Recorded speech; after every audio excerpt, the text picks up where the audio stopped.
If I can just do the obligatory check that this is visible to you. Yes, yes.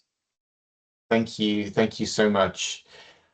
So as a quick introduction, it's a pleasure to meet you all. My name is Stefan. I work at the Met Office in the UK, and I work very closely with my colleagues on Wiser MENA, who many of you have met before, and I lead the international seasonal and sub-seasonal outreach team, where a lot of our efforts are focused on building capacity for national Met services and the WMO's regional climate centres globally to be able to produce accurate seasonal forecasts, to enable them to be accessible to a wide range of stakeholders and users, and to really champion the uptake of this information so that it can be used as essentially really early form of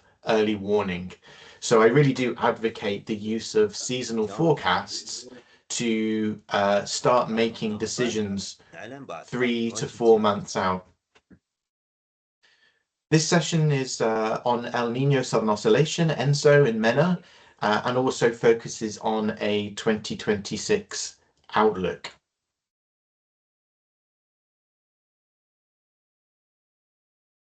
So many of you may be aware, particularly through the media, that there is significant discussion at the moment about El Niño, and not just an El Niño, but a super El Niño. And El Niño is just one phase of the El Niño Southern Oscillation, or ENSO. And ENSO is known to drive seasonal or interannual variation in rainfall and temperatures globally. So it is of the utmost importance that we understand what the state of ENSO is and how it feeds into seasonal predictions to help make early warning. So in this presentation, I'll discuss briefly what is the El Niño Southern Oscillation, or ENSO. We will discuss how it typically impacts the MENA region as a whole, and we'll take a look at the outlook for 2026. So I'll just start quickly by showing this graph of global temperatures stretching from 2000 out to 2026. And on the vertical axis, you can see the temperature anomaly. That's the difference in temperature that the globe is now compared to the pre-industrial period. And you can very clearly see this upwards trend from global warming. It shows that 2024 was the warmest year on record. 2025 wasn't too far behind. And this is the official UK Met Office predictions for global temperatures in 2026, where we predict it's likely to be one of the 4 warmest on record. Actually, I've just looked at the updated data since we're now into May, and it's looking very likely that it will be in at least the top 3, if not the top 2 warmest years. So a quick look at some historical temperatures in the MENA region. I've shown here the temperatures between June and August for a country at random here. I've selected Oman, and you can see how the temperatures from 1992 to 2020 show this long-term climate change warming signal. But you'll also notice that from year to year, there are variations. So in 1998, there's quite a significant peak in temperature. And then we have other peaks as well, for example, in sort of 2017 and 2020. So what's causing these short-term variations? There's a lot of sources of variability from year to year and season to season. It's really trying to answer the question, why was the summer or the winter of this year different from that of the last year? What's making those changes? There are quite a few drivers.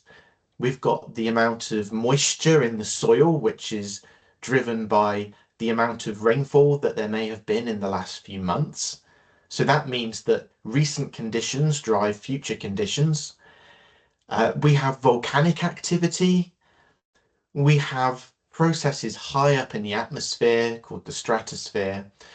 But perhaps one of the strongest and most reliable drivers of this year-to-year variability comes from our ocean temperatures.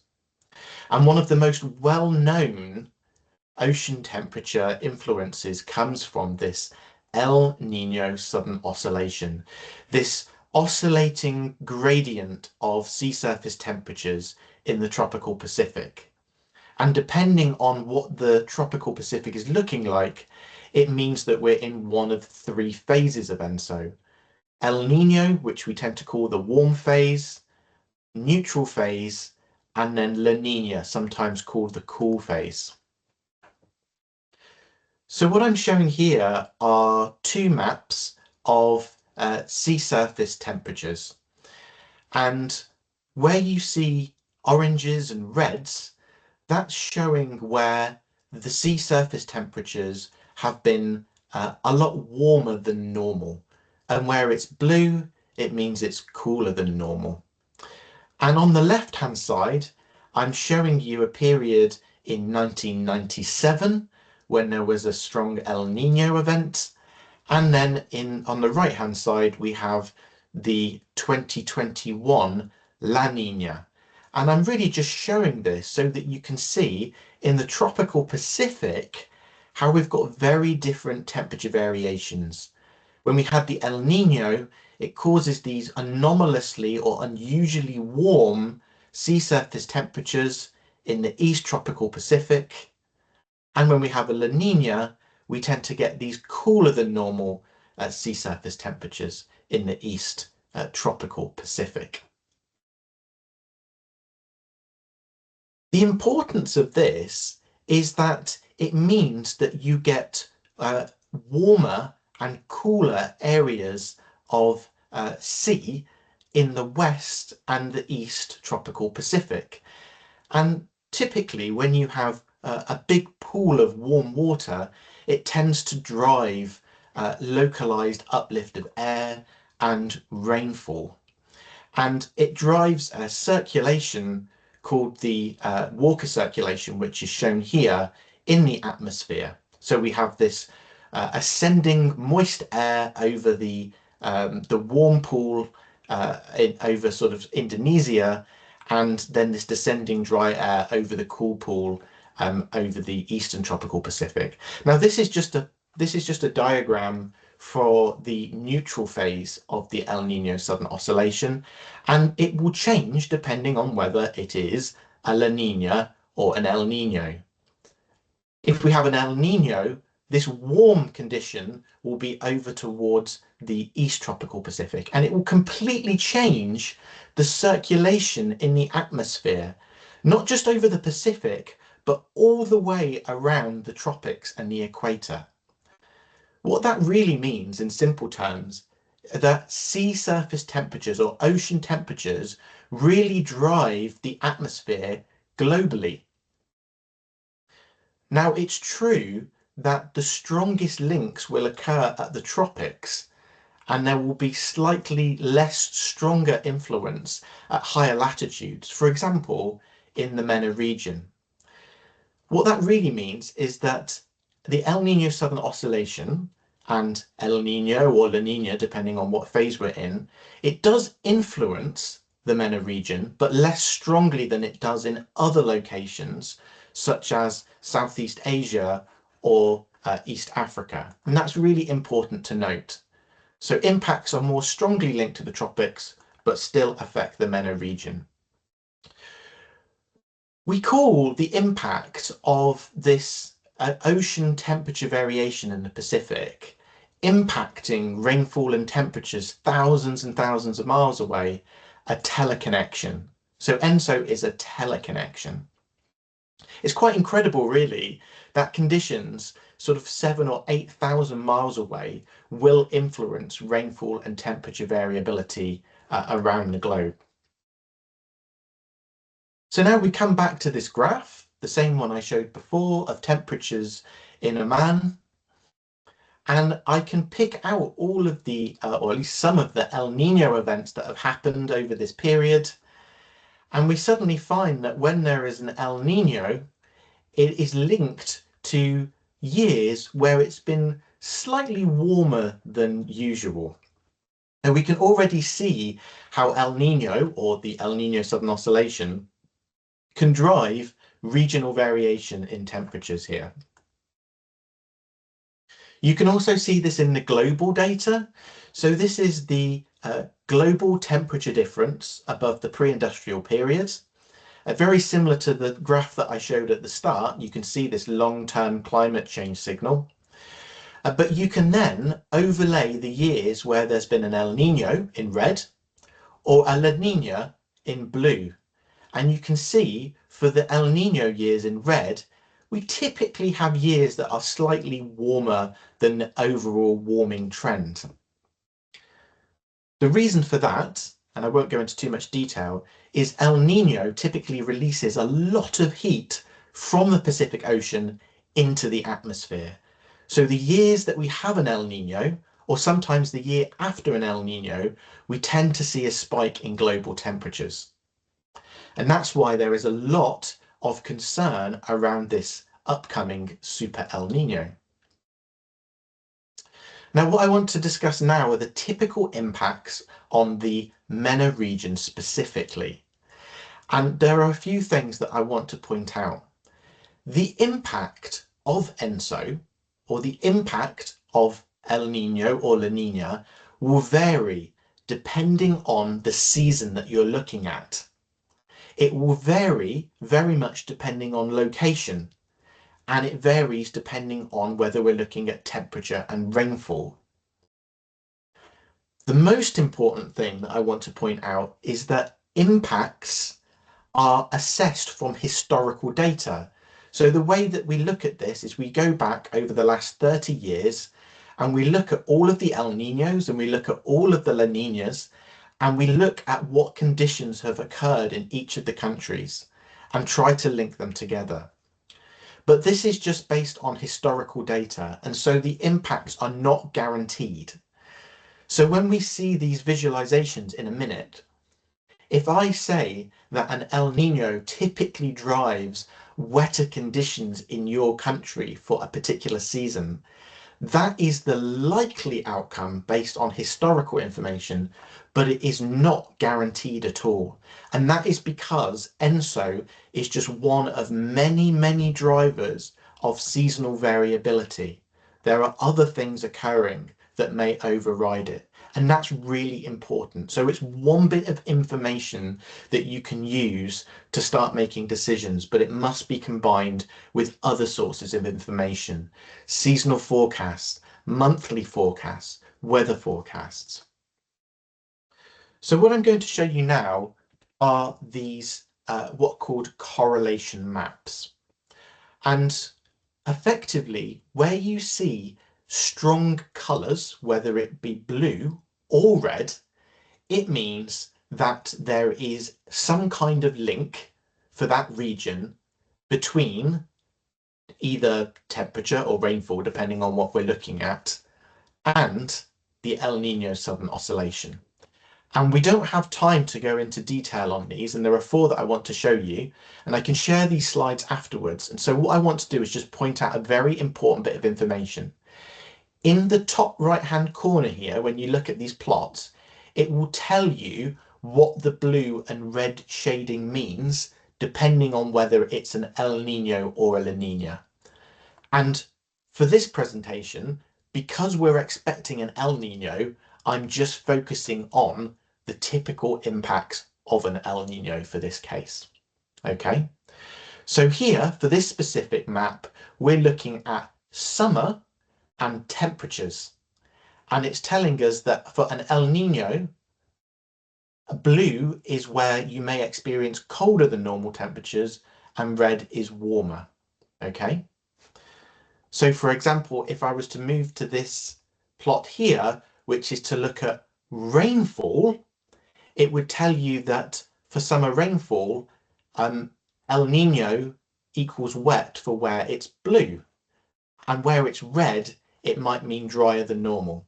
So like I said, we don't have time to look at all of these, and I can share these slides around afterwards so that you can look at them in your own time. But just very briefly, we can see that an El Nino tends to bring warmer than normal conditions in the summer to places like Libya, Egypt, Yemen, and Oman, and perhaps slightly cooler than normal temperatures in Morocco, Western Algeria, the Eastern Mediterranean, and parts of the Arabian Peninsula. If we were to look at rainfall in the summer, and I realise that that can be quite challenging because summer is not the main rainfall season for most countries in the region, we can see that El Nino tends to bring slightly wetter conditions to North Africa, the Eastern Mediterranean region, and northern Saudi Arabia. Okay, so these are really useful plots. They're correlation plots, and they help you to understand which phase of the El Nino Southern Oscillation brings either wetter or drier, or warmer or cooler conditions depending on season. So when you look at the slides, make sure that you pick out the right season. I have summer and summer and winter for both temperatures and rainfall. And you can look at how ENSO typically or historically has impacted the region. So moving on now to the Met Office's ENSO prediction. This is a graph here on the right-hand side that shows the black line is the recent conditions and the red are the future predictions for the El Nino Southern Oscillation. And what it's showing is that we are currently in a neutral phase. I would argue that we are almost in El Nino conditions at the moment. And there is a very high confidence of El Nino developing over the next few months. Now, a really important thing to note,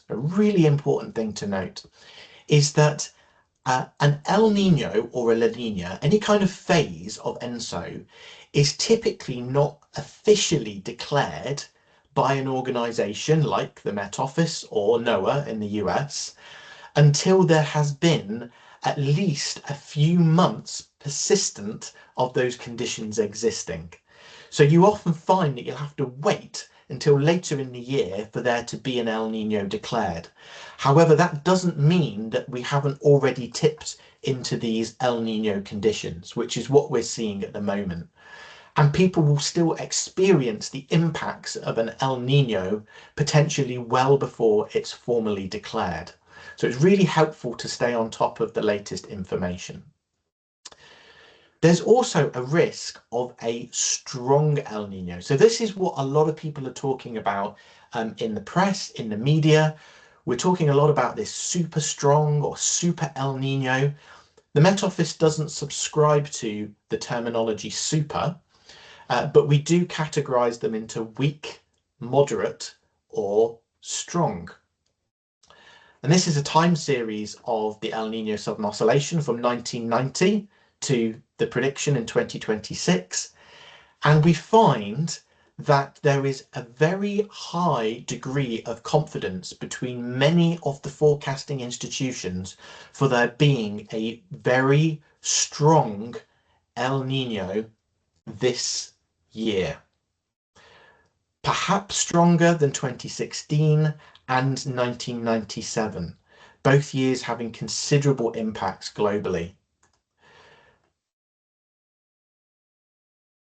The point that I really want to make here is that while it sounds alarming, A super El Nino does not necessarily mean stronger regional rainfall impacts.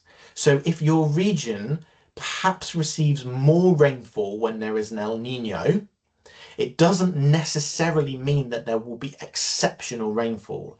It tends to mean that it sets up the patterns that make it more likely that it will be slightly wetter than normal. Okay. The exception here is temperature, because when you have a very strong El Nino, it really does put out more heat into the atmosphere. So it is likely to have a correspondingly high impact on global temperatures. And for those regions that will experience higher than normal temperatures, they will be quite significant as well. So it does have quite significant impacts potentially for those regions that will be experiencing heat waves. It is also quite useful to note that it sometimes takes a long time for the heat from El Nino to be distributed through the atmosphere. And that often means that even if there is a strong El Nino this year, the impacts on temperature might not be felt the most strongly until the following year, which means we have to be aware of impacts on temperature well into 2027. So the nice thing about having this information is that we have predictions of what ENSO is doing. There's a high degree of probability that there will be an El Nino. There is a high degree of probability that it will be a very strong El Nino. What we can do is use this information combined with those correlation maps to make predictions. So here I know that there's likely to be an El Nino, and if I look at summer rainfall expected impacts from El Nino, we find that it means that there are often wetter than normal conditions over North Africa and parts of the Eastern Mediterranean.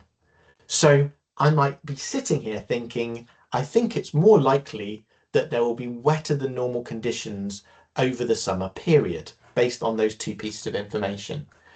We can then move to the actual seasonal forecast. So this is the forecast coming from the European Copernicus Climate Change Service, and it shows areas where for June to August, it's likely to be wetter than normal in green and drier than normal in the oranges and the reds.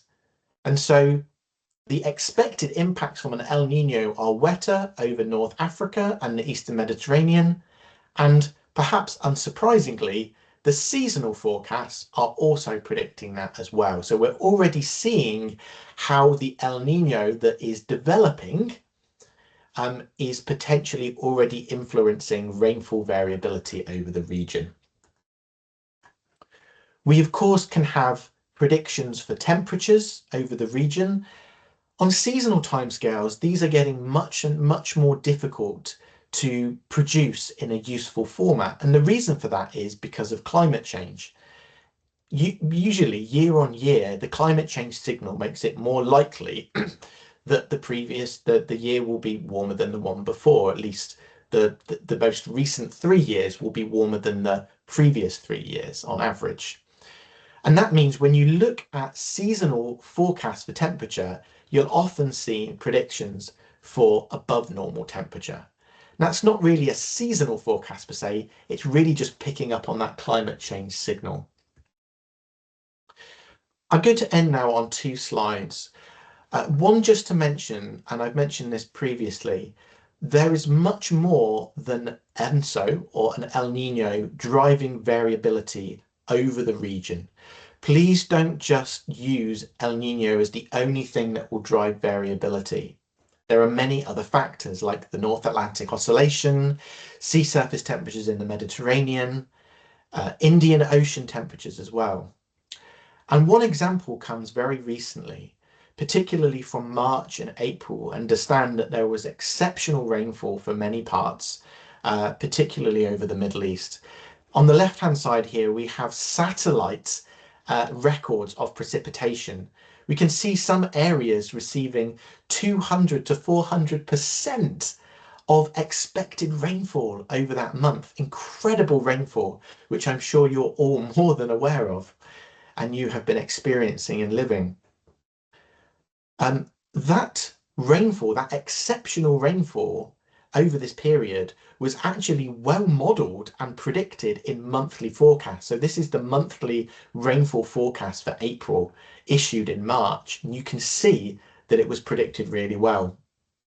And I'm just going to ask my colleague Luke Norris, as a meteorologist as well, to step in and explain how particular drivers detached from ENSO were causing that rainfall. Luke, if I may.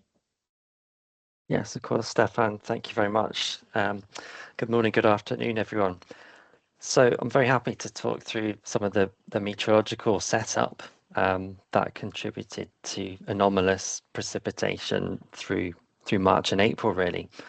So kind of wider context meteorologically, there was a blocking pattern, which you may have heard of across Central and Western Europe through these months. And what that means is that the weather was kind of stuck in a rut. So the conditions were fairly persistent. Now, what we can see on the screen here is on the left, we can see that this is looking at high level winds. So the height of the jet stream, very high up in the atmosphere. We can see that there was this anomalously strong kind of westerly river of strong winds all the way across North Africa and across the Middle East. Now, what this did is served to at times buckle the pressure patterns. So we had what meteorologists call troughs and ridges. These are associated with areas of development, so ascent and descent. Now, going back to first principles, ascent of air means that air is rising, and in other areas, air is descending.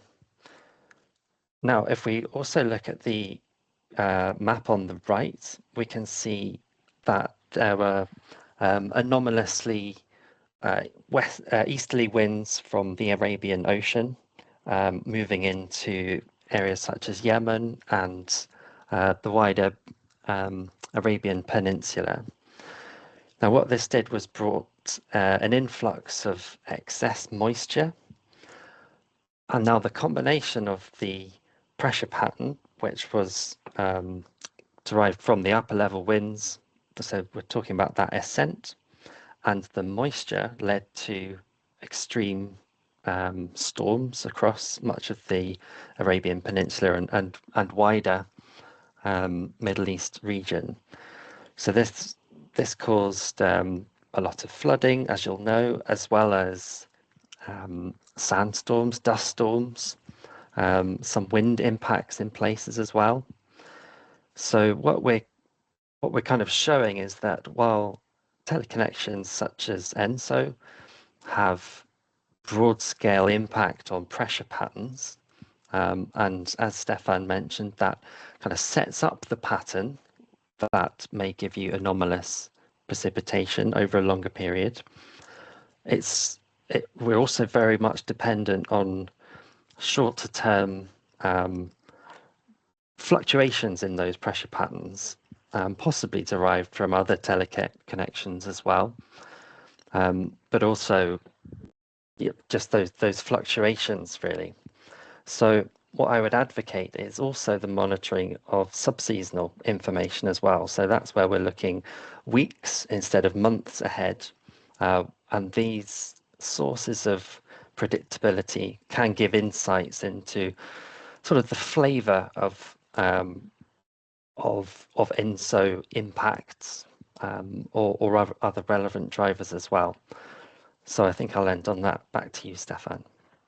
Thanks so much, Luke. That was fantastic, and yes, really important to advocate for the use of subseasonal, because we can start using this information 3, 4, 6 months out, couple it with those informations on monthly or 2 to 4 weeks before we move on to our weather forecasts. So I'm going to end there and summarize on the slide here, but I won't read it out because I want to allow time for a bit of discussion, of course. And like I said, I'm very happy to share these slides because I think you might want to look at the correlation maps and what El Nino might specifically mean for your region for a particular season, and depending on whether it's rainfall or temperature. But the key points here are that El Nino is very likely to develop over the next few months, probably the next month. It won't be declared until later. El Nino does have impacts historically in the MENA region, although it's not as strong and reliable as some other areas, like in the tropics. And this information can be used to start making some initial decisions before being coupled with more reliable information at shorter timescales. Thanks ever so much for having me, and happy to try and answer any questions that you may have. Stefan, thank you very much for this valuable information, presentation, discussions on the MENA or our region. Knowing our region is one of the most fragile in terms of the extreme weather conditions, in terms of also instability, wars, and others. It might be also very important to engage also with the weather conditions and these predictions to support also our operation. I'll open the discussion, the question for everyone. Please raise your hand if you'd like to have a question. I'll check also the chat. Thank you very much for your comments. So if you have any question, comment, raise your hand and feel free.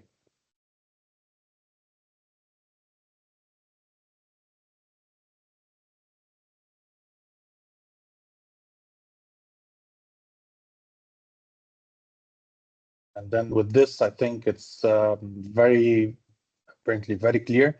I have a question, Stefan, here. On this, what from your experience, from your perspective on climate information, and definitely this session will be is already recorded right now, answering some questions on the chat, and we'll share all the presentation and the recording with everyone. So based from this region, on the information on this region, and based on the your experience and perspective, what climate information coming from the ENSO forecast is more actionable for our work and anticipatory action and the triggers here in the region? Over to you, Stefan. Thanks so much, Kassem. Yeah, that's a really pertinent question and a very challenging one to answer. And I think it perhaps depends on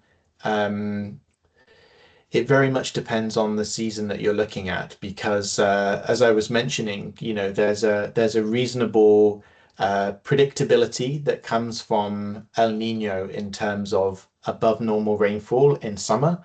But what does that really mean for large portions of the region that don't necessarily experience much rainfall over the summer period? So you start to want to look at the impact that it may have on those sort of like regional temperature variations.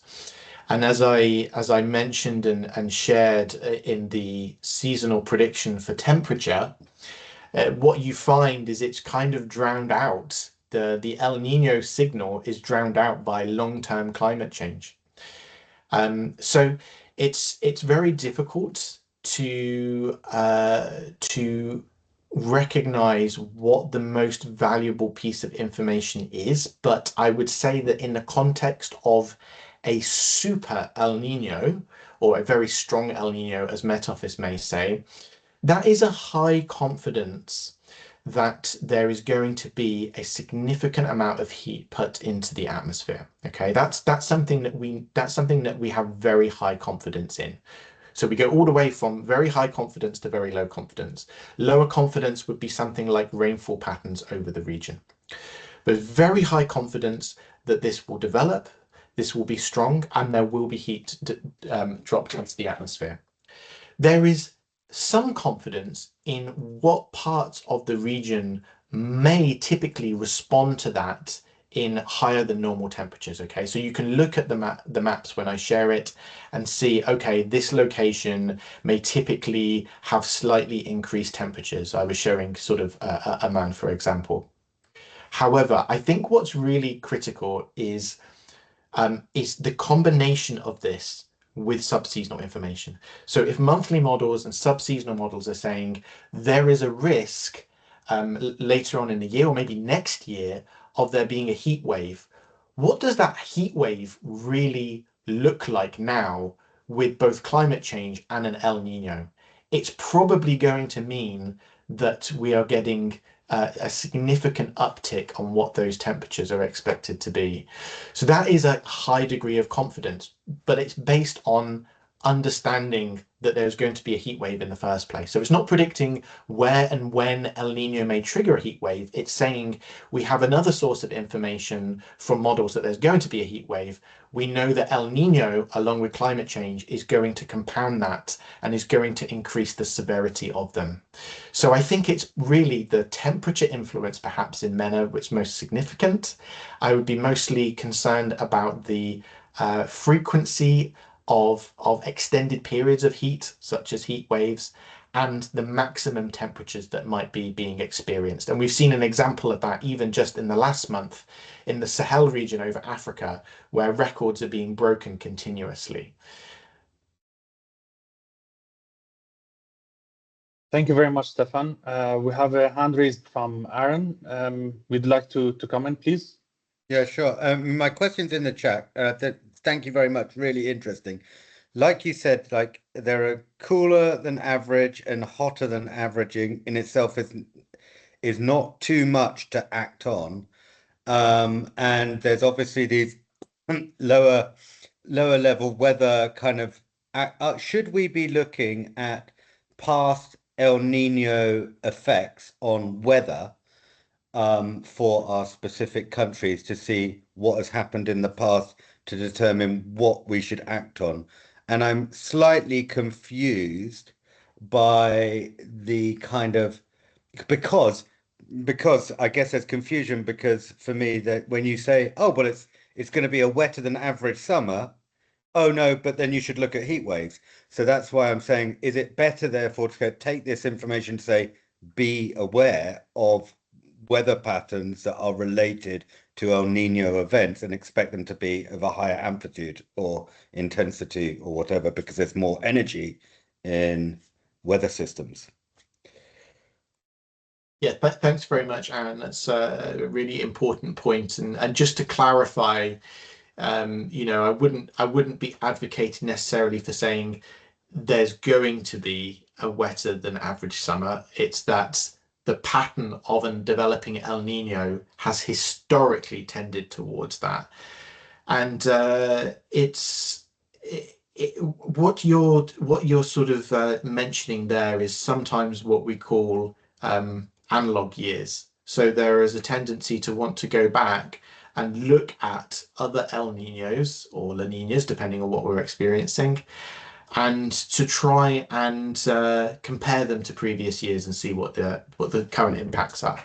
Now, typically, I would usually say that may be a helpful thing to do. However, the rate of climate change due to global warming has drastically impacted the background global sea surface temperatures. I mean, if you look at sea surface temperature anomalies in 1997, for example, compared to 2026, it is completely different. So they're both going to be an El Nino in the sense that there is a gradient over the Pacific Ocean.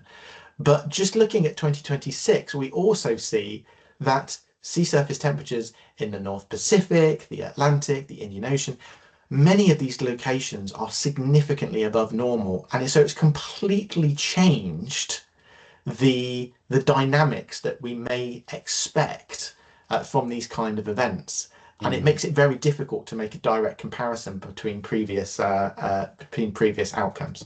So what I would say is we do things at the Met Office, for example, like very specific analyses of extreme temperatures. Because I think you may have been saying as well, sometimes it's not very necessarily very helpful just to have information like above average temperature. For most people, it doesn't really matter whether it's slightly above average temperature. It doesn't really give you that kind of information. And this sort of pertains to another area that we work on, which is actually tailoring seasonal forecasts to be useful to people. So it may be that you want, instead of the probability it's going to be above average, what is the likelihood that you'll have so many days that exceed a particular threshold that is of significant impact to people in the region because they're exposed to temperatures over a certain value. And we can do that by running our own seasonal forecast models that look at the particular prevalence of heat wave events. So that's why you have to really take this information very, very loosely to begin with. Okay, it's a very, very initial kind of, okay, it looks as though it's pointing towards wetter or it's pointing towards warmer in this region. It cannot be used in isolation. It must then be used to further explore through more accurate information, seasonal models, sub-seasonal models, what that really means in terms of indices that are impactful to the people that you work with. So yeah, I would say on its own, it's not necessarily super useful. It just gives you an overall direction of where things may go. Just like, for example, if I was to say a wetter than, if we were talking about the winter, for example, where we might get rainfall, if I was to say wetter than normal might be 3 months of having a small amount of rainfall, but it might also mean a couple of days of extreme rainfall. But a few days of extreme rainfall would be very, very impactful compared to many days of light rainfall. So it's really important, as Luke was saying, that we use other sources of information like subseasonal forecasts to look at more detail into those more impactful metrics. I hope that helps a little bit. Yeah, no, that's exactly what I was steering towards. That's great. Thank you very much. But just to clarify, though, because the weather patterns do have more energy and the climate prediction patterns are everything, does it not follow that it is meant to infer that you have more intense, more frequent? So, does that not follow that it's less likely to be, or do we always have to can I make no assumptions and I can only refer to the subseasonal forecast I understand for accuracy, but Yeah, the difficulty with that is that you can make some broad assumptions. For example, like saying, yes, it's depositing a lot more heat and energy into the atmosphere, and therefore where you get regions where it's just going to be warmer than normal anyway, they may be more severe events. But of course, the complication here is the way that the atmosphere redistributes that energy. And that is really the crux of teleconnections and what parts of the region are going to be more impacted. Because as we could see from the correlation plots, even though El Nino dumps a lot of energy into the atmosphere and warms it globally as a whole, usually, there are still regions that typically trend a little bit cooler than normal. And that's just because of the atmospheric patterns that El Nino sets up and can distribute heat away from some of those regions. So it is quite complicated. But as I was saying, and I just repeat again, because of climate change and the way that the background oceans are, it is not necessarily helpful anymore to be able to look at the impact on weather patterns from previous events, because the world is just a completely different place now compared to where it was, to be quite honest, let alone 1997, 2016. And that makes it all the more difficult to produce seasonal forecasts, of course. Thank you. Thank you. Stefan, we have several questions in the chat. Maybe I don't know if you can read or I'll read. And the protocol in declaring in El Nino, despite the obvious scientific indicators, can limit the lead time to establish preparedness activities. What's the best way to balance the science and politics of the decision making? That's one question from Patrick from Yemen. And another question, if you face any challenge to get National Met Office or governments, projected countries to buy in for these analyses. From Omar, Egypt Country Office, WFE as well. And another one, maybe you can answer these and then we go for the other ones because of the timing. Over. Thank you very much, Kassem. I realized that we're a little short on time, and I'll start by saying I'll save these questions and I'll make sure that I respond to each of them individually by email if that's appropriate or welcome by those that have asked the questions. But if I just start with the first one, I think this is a really great question. The protocol in declaring El Nino, despite the obvious scientific indicators, can limit the lead time to established preparedness activities. It's a curious one, isn't it? Because I've never really necessarily thought of the political angle of declaring an ENSO event, more that it's an established way of trying to not lead people into making decisions until there is a high degree of confidence that that event is going to happen. So we've seen cases where it looks as though we're going into an El Nino or a La Nina, and it's only sort of moved slightly into that category before receding again into a neutral. And so, you know, it would be unhelpful in a lot of cases to announce that we're tipping into a La Nina until we knew for sure that it was fully established. And the reason for that is it does take a while for the oceans to couple to the atmosphere. And of course, it's the atmosphere then that's influencing the MENA region in terms of the tropical Pacific. And so we want to be confident that those typical impacts are going to be experienced. So I do find it's not particularly helpful that we often retrospectively declare these events. But of course, as we've seen from the media frenzy in the last few months, it's not exactly stopping this information from reaching people, I don't think. I think the organisations like NOAA and indeed Met Office as well, they will continue to follow protocol and to wait until it's been established. But this information is still getting through that we're approaching these conditions and these are the expected impacts.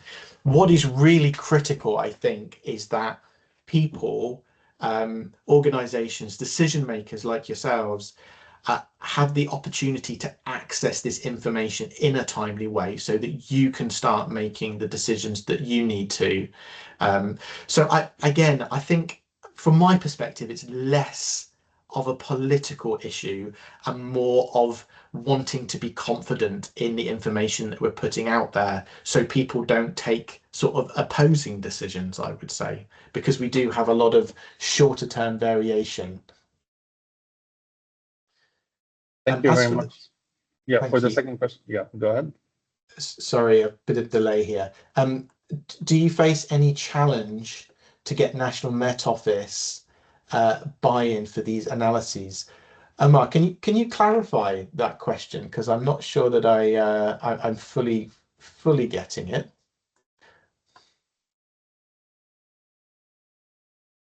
If you're on the call, if you wouldn't mind elaborating. I'm not sure. Sure. Hi. Hi, Omar.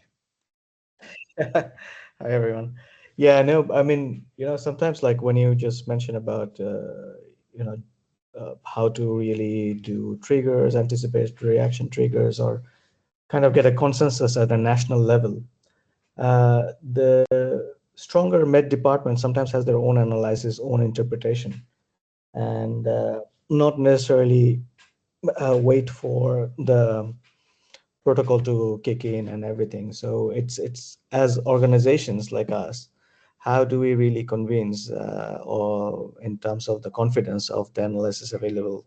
And by, for example, like if we just say that meta office analysis is this, do you ever feel any like pushback on the analysis, or do you like how do you really establish that it's kind of a globally accepted analysis? Thanks, Omar. I completely understand your question now, I think, and yeah, that's another really good point. The short answer is yes, we do we do get pushback. I mean, I work very closely, for example, with regional climate centres. One example is ICPAC in East Africa, where we're responsible for helping produce the regional level seasonal forecast, which is produced in collaboration with many of the national Met services.